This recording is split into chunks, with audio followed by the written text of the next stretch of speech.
તમને બાળપણથી એક વાત શીખવવામાં આવી છે કે મોટા સપના જુઓ, પણ કદાચ એ જ કારણ છે કે તમે આજે પણ તમારા ગોલ સુધી પહોંચી શક્યા નથી.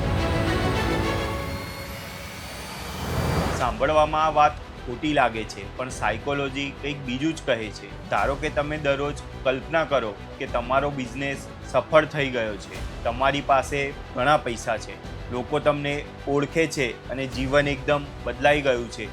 આવી કલ્પના તમને થોડા સમય માટે સારું તો જરૂર અનુભવ કરાવશે, પણ એક સમસ્યા છે.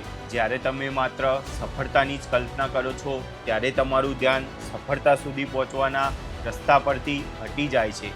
એટલે જ ઘણા લોકો વિઝન બોર્ડ બનાવે છે, દર વર્ષે નવા ગોલ લખે છે અને થોડા દિવસ માટે ખૂબ મોટિવેટેડ પણ રહે છે, પણ પછી બધું ધીમે ધીમે અટકી જાય છે, કારણ કે તેમણે માત્ર મંજિલ જોઈ, મંજિલ સુધી પહોંચવાનો રસ્તો નહીં. આજથી સપના જોવાનું બંધ ન કરશો, પણ દરેક સપના પછી પોતાને એક સવાલ જરૂર પૂછજો: મારી સામે સૌથી મોટો અવરોધ કયો છે?